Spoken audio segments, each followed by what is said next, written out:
Coming to you live is the AutoHub show, changing automotive one show at a time with Ian and Jeff. And here we go. Who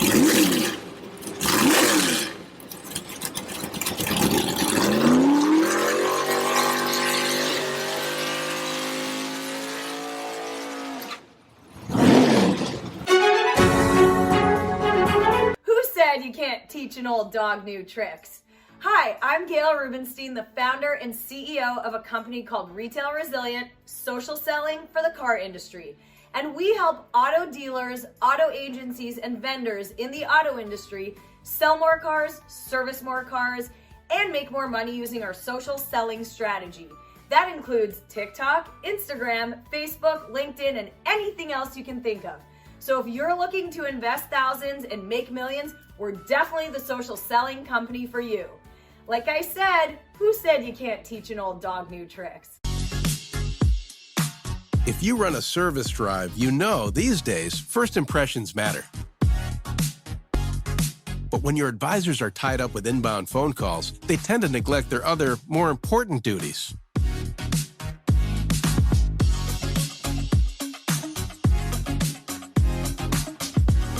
And did you know 75% of all service calls are frequently asked questions and routine requests? Still, the average dealer misses up to 30% of inbound calls, adding up to a ton of missed service opportunity and increased customer churn. 68% of callers actually go elsewhere if they can't get through, which means you could be losing $60,000 to $70,000 every month in service revenue simply from missing calls. So who will pick up? Introducing Brooke. Hi there. Your best service scheduling assistant.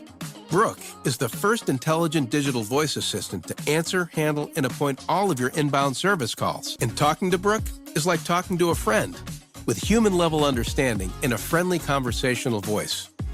Her conversational intelligence is built on millions of actual service industry conversations. Book with Brooke today. Visit Brooke.ai or call 866-942-1236.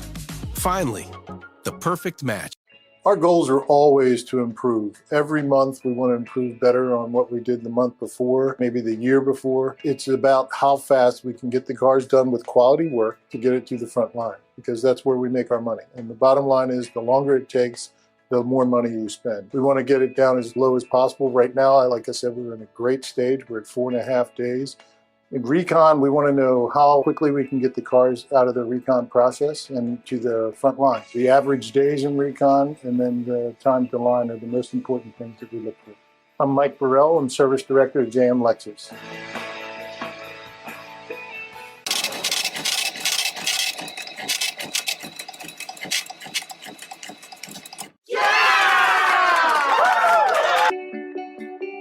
Larry Feldman is probably the most amazing trainer that I've ever experienced in this business. I've been in the car business now for 35 years, and I've seen quite a few trainers. And a lot of them are pretty good. I mean, really, I get something out of all of them that I've seen, really. But Larry is in another class. I really mean that. His training is literally riveting. A little while back, I sat in on his first training that I ever sat in on. It was for new hires. I still remember. I'll never forget it. About 25 people in the room who'd never sold cars before. And after 2 hours, I raised my hand. And Larry stopped what he's doing and said, yes. And I said, maybe we should take a break. And literally, I'll never forget it. All 25 people turned around, looked at me, and went, well, we're okay. And he kept going for another 2 hours. Since then, I've seen a few other of his trainings. I've hired people out of his classes. All I can say is, you got to give him a try. Alrighty, so we're going to go with our disclaimer. So good morning. Go ahead, Jeff. Go through our disclaimer, please. Well, yesterday we missed out on the disclaimer. So frankly, the disclaimer is that the views and opinions shared here in the show are those of our guests and not necessarily that of the AutoHub show. And we do apologize if we say anything that should be disclaimed against.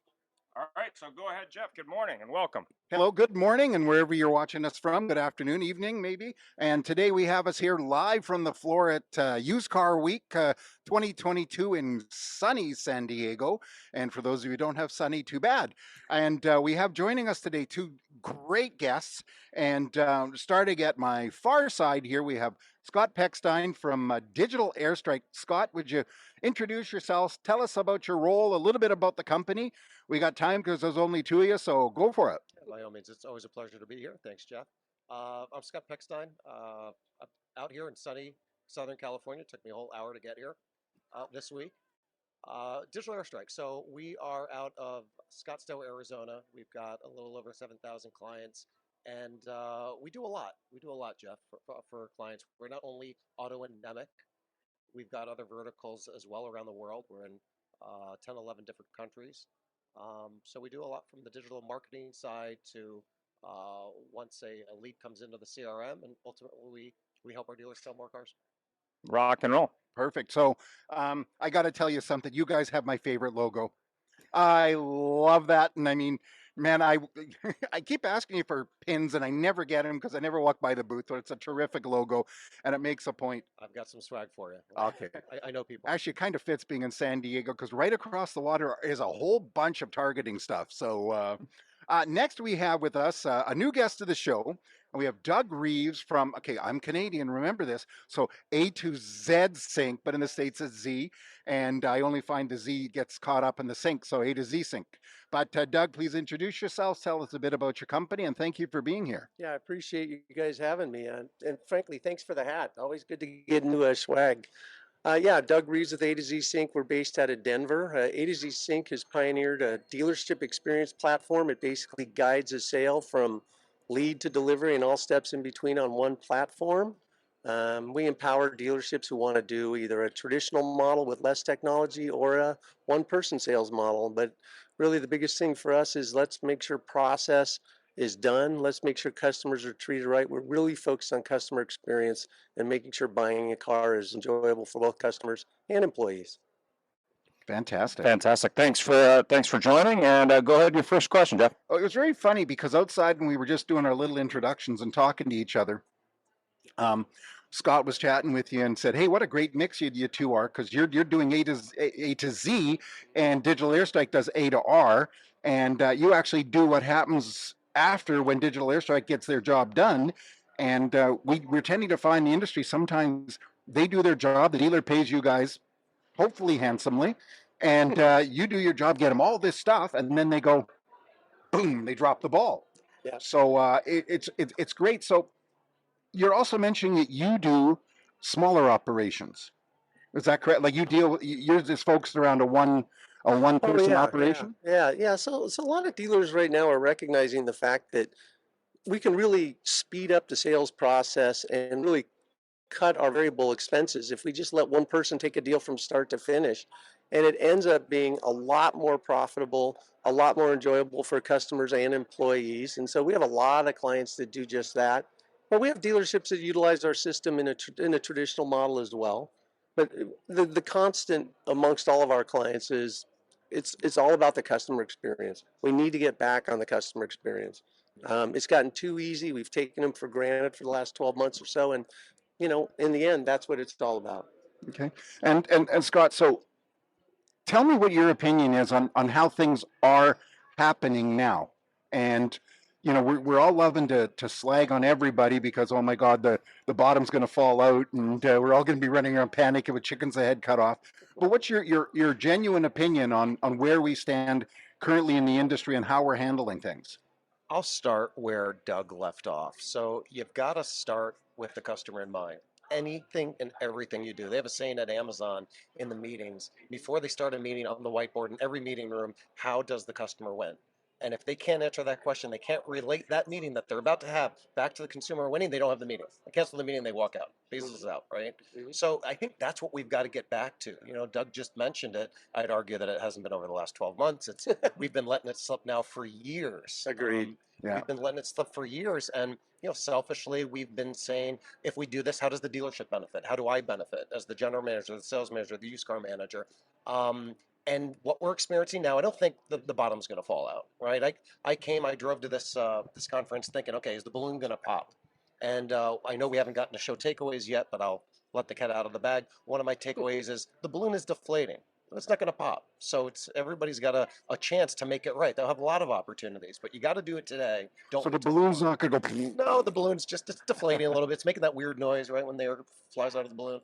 But as the balloon deflates, which it's started to do, right, we're all facing headwinds. There's obviously the inventory crunch. It's all relative. We'll get into that here in a little bit. But with interest rates and obviously what's going on with the economy and the stock market, all that fun stuff, we all still have an opportunity.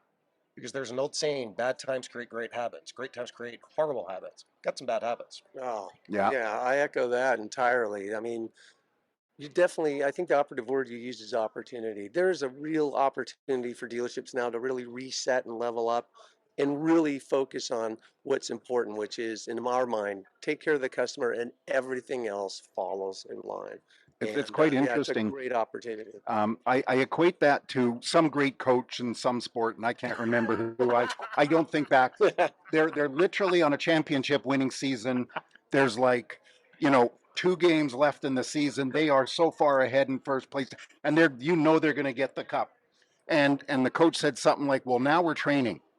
He says, now we're working on process. Now we're working on doing things right, because the only time I can get it right is when I'm doing really well. Because yes, we will do poorly one day. And what are we going to do then when we start running around panicking? Mm-hmm. Yeah, no, you're right. But you bring up a good point. I mean, I think in good times, bad habits have been developed. And so now it's time to reverse that trend. Yeah. Certainly on the sales side. I mean, it's a ton of just bad habits right now. It's just too easy. Yeah. And we need to get back to basics. Well, it's funny. We were talking to one of our regular guests. I'm sure Scott knows Larry. So he's couldn't be here for the show because he's helping a dealer that has inventory, but still can't seem to make money in these times. And we were kind of like, wow, like that's a big problem. But more importantly, as you said, I mean, when you have people who have been out of practice and having it too easy for 2 years, some of them just aren't managing the store anymore. And I'm going to be writing an article on merchandising. We were going to have a show on Monday, but because of the show, we didn't do that.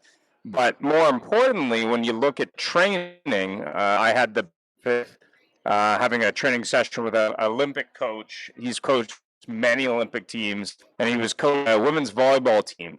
And they were training, were complaining. They were saying, "Oh, we train too hard."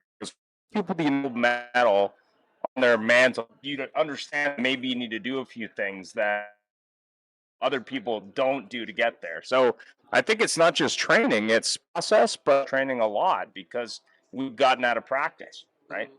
So what's the compensation, more importantly, the customer side, as the process probably will continue to change as got used to the process over the last 2 years, for example? Well, I think the answer there is you got to scale the process. You got to scale with technology.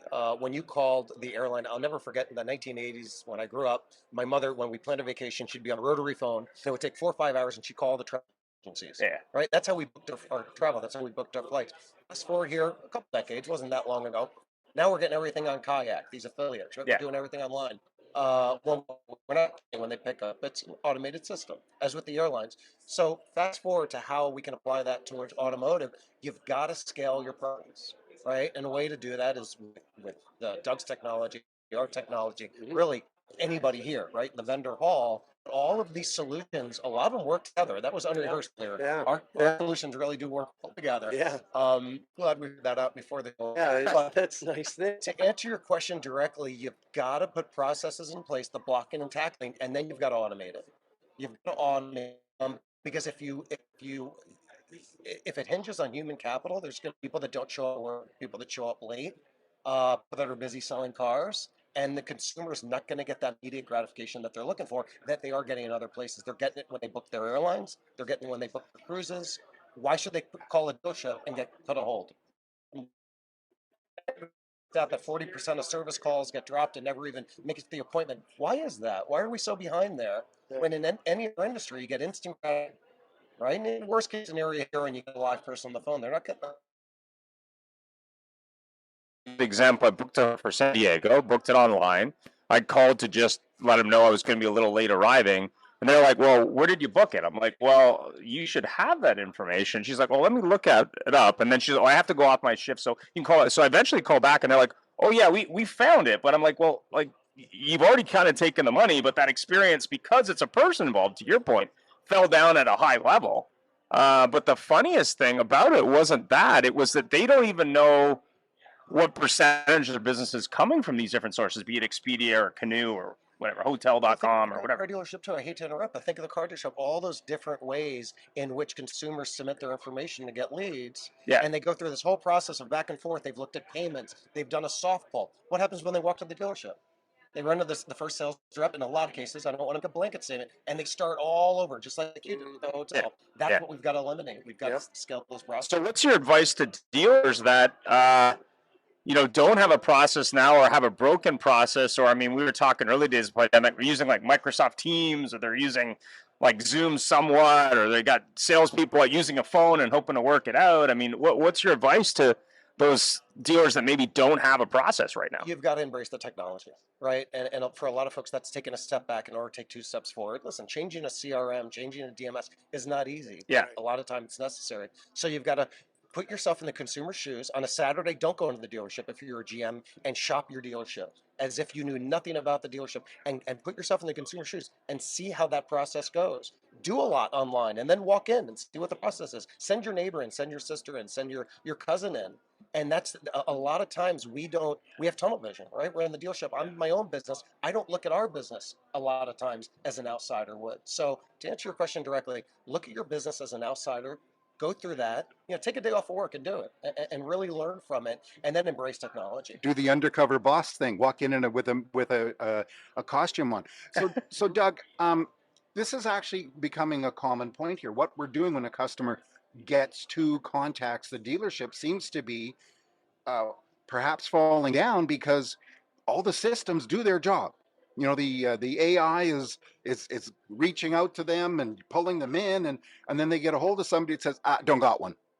Where do we go from here? How do we fix that? And one of them is, like you said, Scott, go in and see what's going on. But eventually people have to contact somebody in the dealership somehow. Right. The days of the totally automated are temporarily over, maybe? No, I don't think it ever should be, frankly. I mean, I agree with what you're saying. I mean, in our mind, one of our clients said it best. Technology should make a person's job easier, but not necessarily take their place. It's still a face-to-face, it's still a personal relationship that's important. And I think what dealerships have to do right now is they have to, like you said, they have to take a look at what they're doing and say, wait, this is all broken. Start with the consumer, work backwards to what you're doing, take a look at your processes and realize we're not doing it. Virtually every client we talk to and anybody we talk to right now says, process is out the window. Nobody knows how to sell a car. Frankly, if you really think about it, there's a percentage of people right now in dealerships who have never sold cars when there was any sort of inventory. Yep. They think that the current state is the way it's always going to be. And the smart ones are going, and we know it's not. So they really need to get back to process and establish it, coach it. I'm big on training, but we're bigger on coaching. Yeah. Training is for the masses, but coaching an individual and being able to identify where they're coming up short behaviorally and address that and address the leading behavior as opposed to focusing on the lagging metrics. That's how you're going to make headway in this market. Yeah. Well, it's a very interesting. We're starting to experience that up in Canada now because the Socialist Republic of Canada has just brought in a tax on cars over $100,000. Okay. And so between 100 and 200,000, they have to pay 20% of the value between 100 and 200. Of the car over 200, they have to pay 20% tax on top of the sales tax, on top of the federal sales tax. And all the high-end, up the last 3 years, the high-end dealers, especially in Vancouver, our home, have been just going nuts. We have a very high penetration of exotics. Like literally, you come to Vancouver, it's not uncommon to see a Rolls Royce, a Ferrari, a Lamborghini, a McLaren, and I don't know, maybe a Koenigsegg sitting at a light. And all of a sudden, these dealers that sell those, which have been going, Charlie, it's here, come and get it, are going, what do I do? Because they go, I don't want to take it because I'm really not happy about spending $75,000 extra in tax. So the question being, Scott, is how can we learn from what these guys are picking up right now? Even though we talk about it, we've got to, but how can we change that? Because I think it may not deflate, but you're going to have people suddenly come in who ordered an F-150 or a Chevy Silverado at 20 grand over MSRP, who Mr. Farley doesn't like, but then coming in and saying, I don't want it because the guy down the street just sold me one for under. Yeah. Well, first thing, I'm still got a little shell shock on the fact that you just dropped there, and that's horrible. Yeah, That's that's not good. shocking. But our prime minister can have $6,000 a night hotel room just because. Well, you got to pay for it somehow. Exactly. So I'm going to quote Doug, my new friend Doug. It's race to the relationship. And if that relationship is in place, no guarantees. Oh, we're good friends. We trust each other. Spend the extra 75 grand or whatever that example was. Right. But you're going to lose every deal without that trust, right? Yeah. You're going to lose every deal without that trust. It's a consultation. It's like going to a doctor's office, right? Selling anything. Doug and I were selling probably before all this craziness over the past couple of years. So we've probably got some good habits. You've got to do your fact finding, right? You're not what I always tell the sales team, you're not pitching, right? Somebody walks into a doctor's office, who's doing the majority of the talking? The patient, right? You got to get the patient to talk, and you've got to go through that. This is going to sound so elementary and basic, but the needs analysis. Remember the needs analysis from years ago? You know, or what are you shopping for? Are you shopping for something sporty? Or are you shopping for something safe? And really hit those buttons. So to answer your question directly, after you've conducted that consultation, built a relationship, it's going to be easier to have that conversation. That conversation's still going to suck, by the way, but it's going to be a lot easier to have that conversation now that you've got to get, not the dealership, but the consumer's got to shell out another 10, 15, 20 grand in taxes. But it's going to make the conversation easier, and it's going to be easier to retain it. And the other consumer's best option to go somewhere else, well, if you have the relationship, they'd even pay more. Yeah, you know what? Know that. And I would echo what he said. We're seeing it all the time. You know, we have a lot of dealerships that do a one-person model, right? And that one-person model affords the relationship that you talk about. It's a truly consultative relationship. And it is bore out metrically that it's worth more gross. People will drive farther and pay more to be treated better. And it shows all the way through the transaction. I mean, I've always equated it to, when I want to go out to dinner with my wife, I'm not going to go to Applebee's.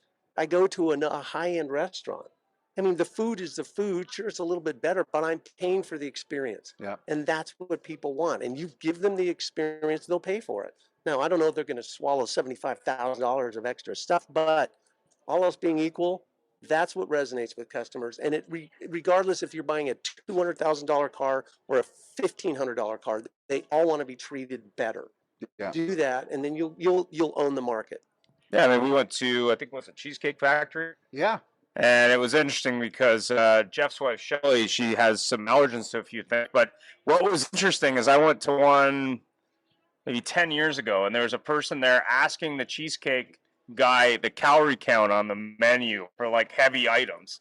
And what I thought was really interesting this time is they have a skinny menu with like smaller calorie count items. But what was really humorous was just when you go to a restaurant called the Cheesecake Factory, people are worried about calories. So it's about experience. And the waiter was very good at just rolling with whatever punch. And I have to say the service was excellent. I mean, the food, I'm sure, is the food. But at the end of the day, they're clearly adapting to a market that's much more calorie conscious that's on the menu.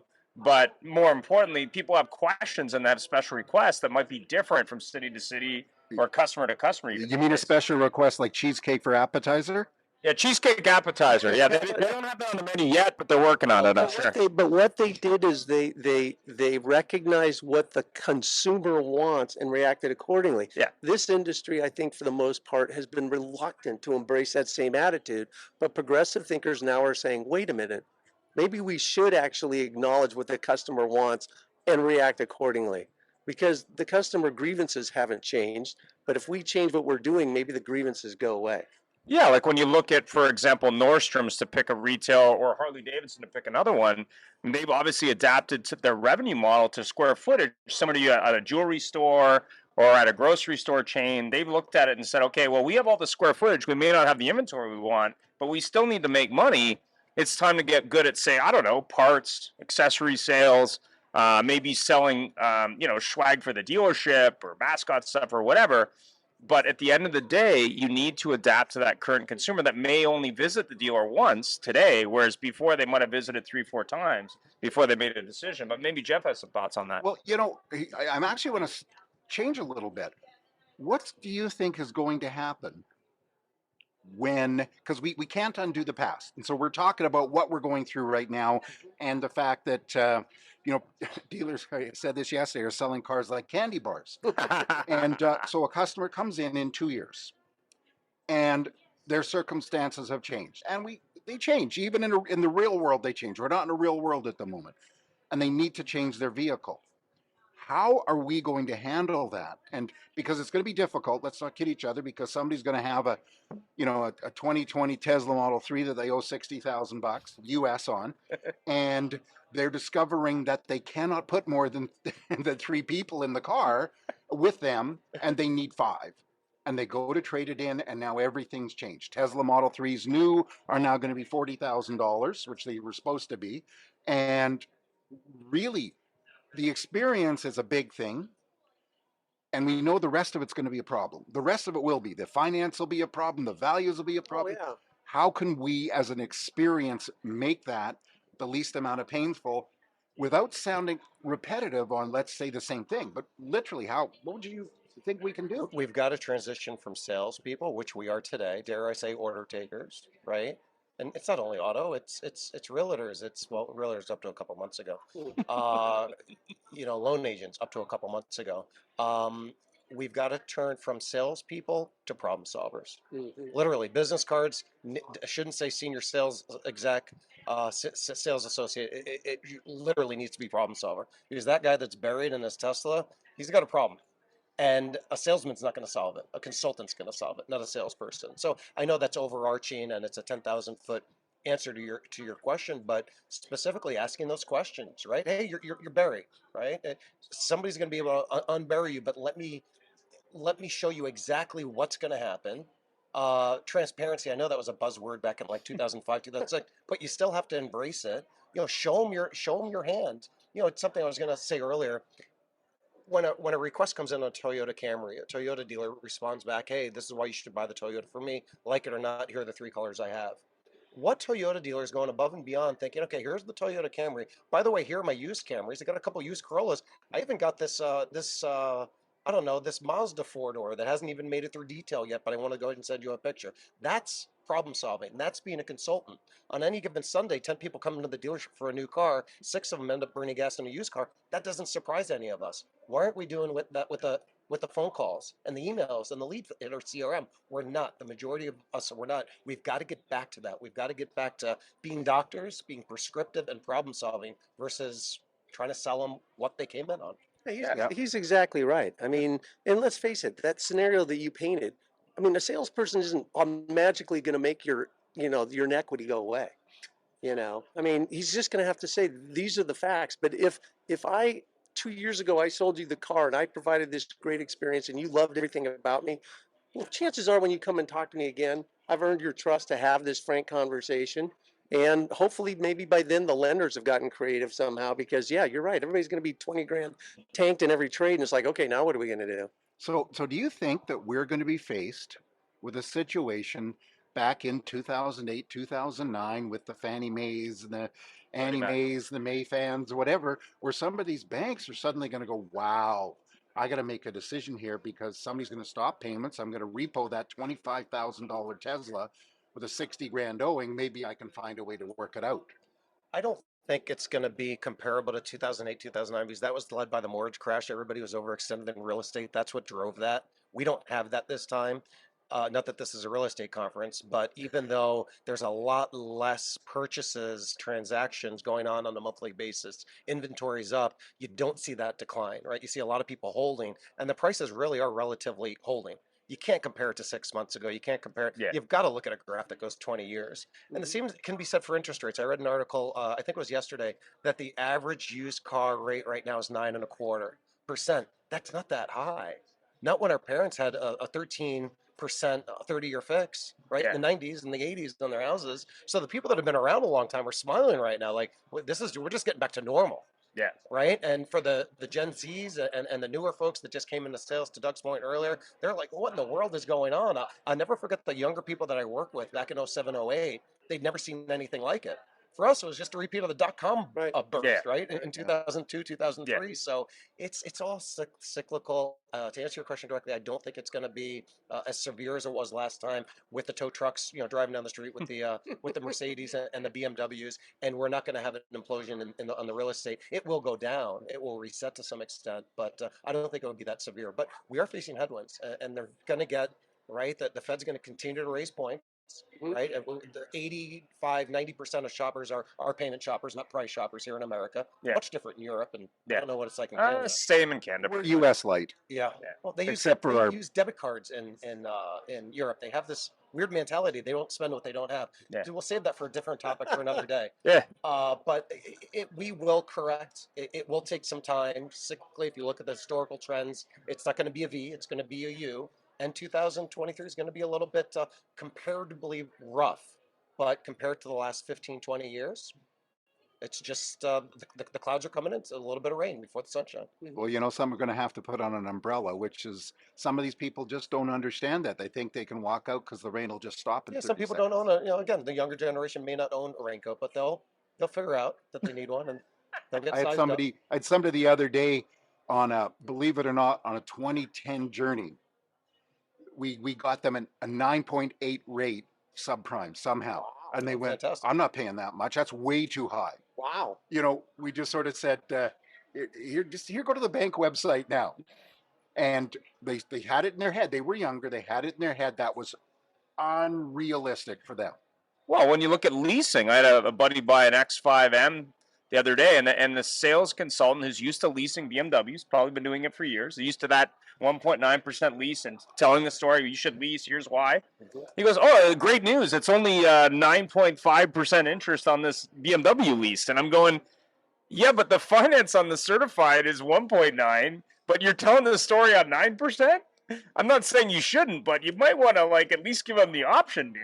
And he's like, well, but it's never been this high. I'm like, yeah, but it has, just not in recent memory. Right. So to your point, I mean, the salespeople need to get used to at least giving people options and explaining it, right? Yeah, they need to know them. Yeah. Oh, yeah. That's where management needs to come in. They need to be educated. They need to understand everything so that they can then relay it to the customer.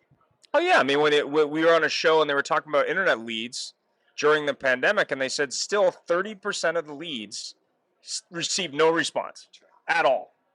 And I'm sitting there and I'm going, okay, if I'm a dealer and I'm trying to figure out how to make more money, whether it be new or used, whether it be a lease or a finance, I think I should start by just maybe looking into the current status of the lead count. We conduct read it. We conduct a trend study every year with over a couple thousand clients, and the number of non-responses have gone up. It's gone up 6 or 7 basis points from the last time we did the study. So it's right around a third. A third of the leads that were submitted into a CRM never got a response. Wow. So it's only going the wrong way. And, training, I think trainers have had a little bit rough during these good times because we don't need training. Training isn't something you did. Training's something you do, right? You see a big rip guy walk by here. It's not because he used to work out back in, 10 years ago. It's because he probably worked out this morning, and we've got to get back to that mentality. Yeah, I mean, it's got to be. Yeah, you're right. It's amazing to me how it's gone away. It's got to be part of the culture. So you mean you still need to train? Is that what you mean? Well, I had I was running a store with a group, and they brought in a new VP of Ops. And probably one of those people that we all talk about, the senior exec in the car dealership industry, narcissistic. This described this guy perfectly. Right. However, other than his line, which says, if you don't like the way we do it, we'll give you a reference to your next job. The best thing he said, that other one sucked. The best thing he said is, if you want to double your business, start counting your traffic. Lot traffic, leads, and you're going to have your eyes open wide by how much you're actually losing, because nobody pays attention. Zero. The person that walks on the lot and walks off, and the person that sends a lead in. And we know that person sending in 6, 7 leads at the same time. They go on whatever site, Toyota.com, Honda.com, Chrysler, whatever they're called today.com, and they go, tell me about your car. And somebody goes, coffee? Mm-hmm. Cigarette? Mm-hmm. Or like Ian experienced another dealer the other day, walked in, brand new store, $40 million building, minimum. And there's 12 guys on 3 floors, and they're all doing this. as he walks in. TikTok. Oh, wait a minute, there's a guy. Walk away from him. So Right. it's definitely, these habits have to be corrected, and So really, training is a one big. third, one third leads not handled. How much of that do you think is just because they don't have to? Or 100% of it, right? Because the cars, again, up to probably a couple weeks ago in a lot of dealerships, the cars were all accounted for, right? Anything going in that truck was already accounted for. What's the highest you've ever seen it where it was absolutely doing their best? I mean, as an industry, what's the Right, as far as the highest non-response rate? or the low? I guess the lowest non-response rate. Yeah. It's similar to where it was in 05, 06, 07 right now. Right? Really? Those good times when the process, went down the drain. Mm. But then something magically happened in 2008, 2009, 2010. Mm. Right? People were happy to have jobs versus they didn't have to go to work anymore. Now they got to go to work, right? That's the difference. And that's where we're, you see all these people, oh, I want to work from home. They're whining this, that, the other. And these corporations are opening up their offices. Okay, everybody come on back. Well, I don't want to. I'd rather quit my job than not go back. Ask that person a year from now, right? If they want to go back, they'll be begging to go back. You mean Mr. Musk's tweet from the other day? If you want to, if you want to come into work, come into work. If you don't want to come work, you're out of a job. Yeah. I'll talk to you in 6 months when you need the money. Oh yeah, and this is a thing that we definitely see now. Dealers are begging for staff. I had sent a car off to a Nissan dealer, bought a Leaf, and I sent it off there just to make sure. And the service writer was very good. I said, "Hey man, you're really good at your job." He said, "I damn well better be, because I ain't doing my job. I'm doing everybody else's." And I thought he was just complaining. And then when I got the email from with the invoice, he's the GM and he's working the service desk because he can't get people. So I tried to introduce him to Larry Feldman, the Career Changers USA, one of our favorite sponsors, and yeah, maybe even Canada. But yeah, it's we're going to start seeing. I do believe we're going to start seeing people, dealerships turning down people within 6 months because there's a lot of people going to be out of work. All the big companies are laying them off like crazy. Yeah, well, when you look at 1993, and not to bring up the past, but in 1993, That was before I was born. I mean, there were no jobs. Like jobs, what are you talking about? You took the job you needed, but I hear things like quiet quitting. If you're telling me I have to come into an office, I'm not. Oh, I'm only coming in on my terms.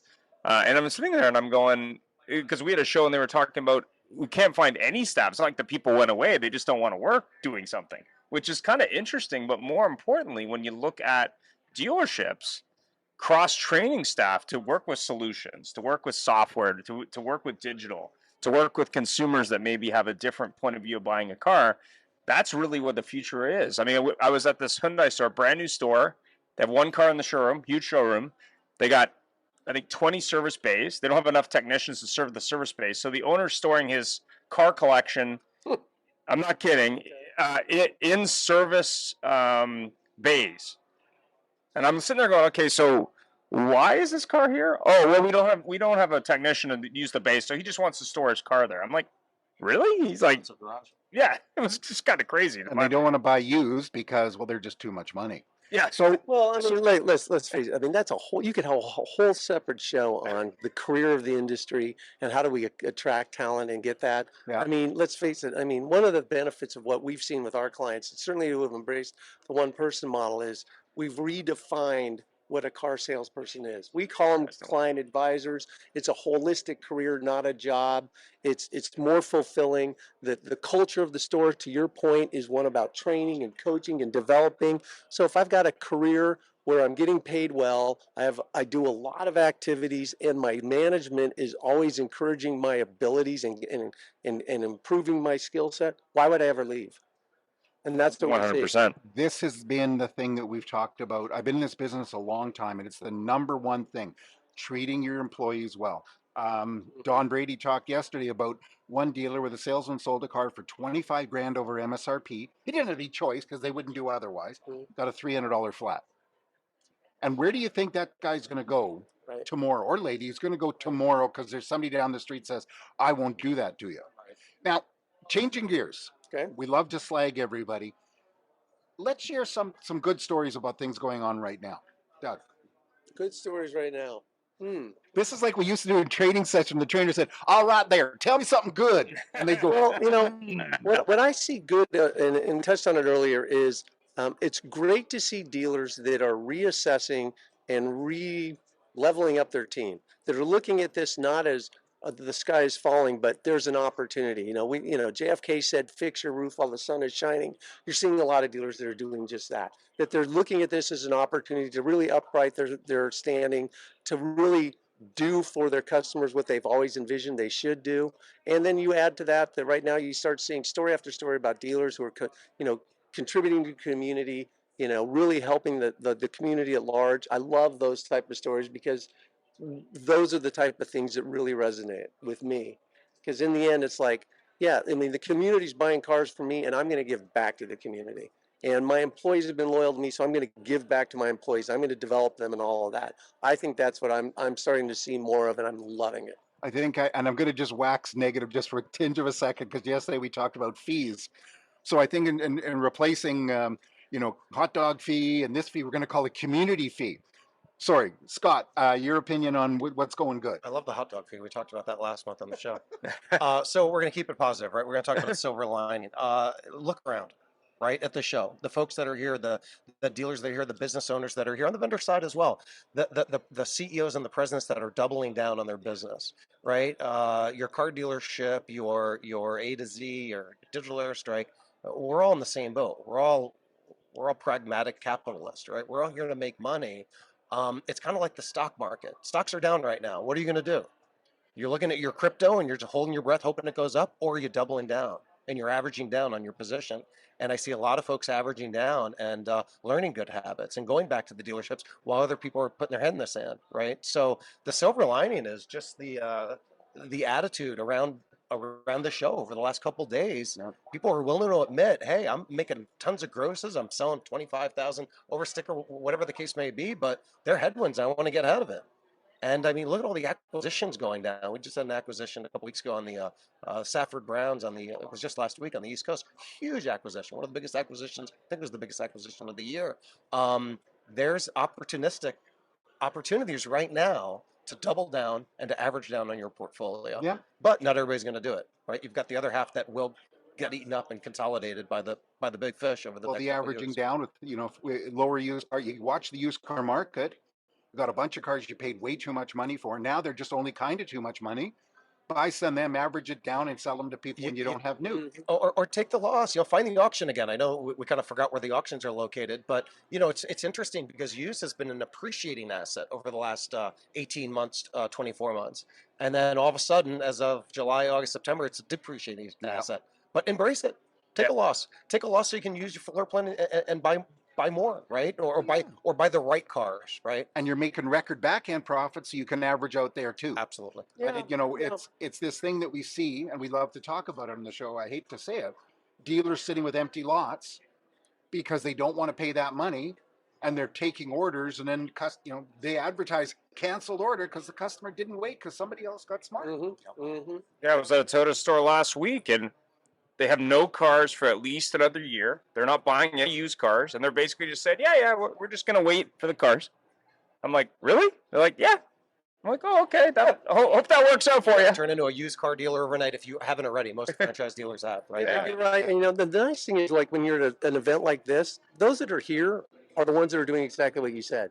They're the ones that are looking to invest and looking to make changes. And that's why coming to events like this is generally, in my mind, it's generally a positive feeling because it's only those that are curious that are coming. Those that aren't are sitting at home and not going to attend this. And I love coming to events like this because it invigorates you and it gives you hope that, okay, this is great. Things are going to happen. This is going to be good. Well, we had something very interesting when we were at Used Car Week in Toronto back in the spring. There's a group in Toronto called the Zenchen Auto Group. And they are about 27 stores, started by the father who came over from Italy, worked in a dealer, bought one of those success stories. His two daughters are both, executive VPs. And they talked about during COVID how them, their families, their father, and their GMs were in the stores washing cars, taking phone calls, everything. Had to be furloughed because nobody knew what to do. And she used the word furloughed. She did not say laid off, did not say let go. She furloughed them and continued to pay each of them. And now they just picked up two giant Mercedes stores. And when we were talking, I wanted to walk up to her, which I couldn't because everybody was going around. Hey, I would love to work for you because you're the best. for anybody. It's great. You want to hear an interesting story? So, dealer group in Colorado that Colorado's a 6-day. So COVID hits and they went down to 5 days. Said, okay, we're going to be closed Sunday and Monday. Now that COVID's other than one store, all of them are still 5-day-a-week stores. Their employees love it. Their continues to just rise. They just realize, wow, this was an opportunity for us to adopt the new reality. And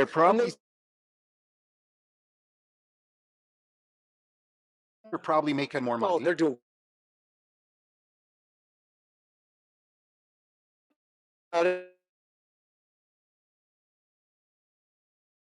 again if you want another point. But other than that, all the rest of the stores are like, no, we'll just do Tuesday through Saturday. Easier scheduling. Everybody's happy. Everybody gets 2 days off. It's great. It's like when someone enforcement differently and no turnover. none. Bad times create great habits.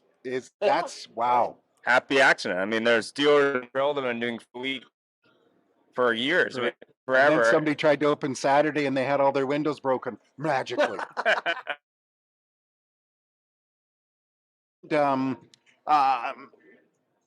Nash, I would like to ask you this question. Mm-hmm. If there's one thing, if you were god of the retail car industry, you would change today, what would that one thing be? Oh, I'll let Doug. Scott's still thinking. Quick to pick up the mic there. On the customer experience. That's the one thing I would do. Change it. Focus customer entirely. Everything else will fall in line. Focus on the customer.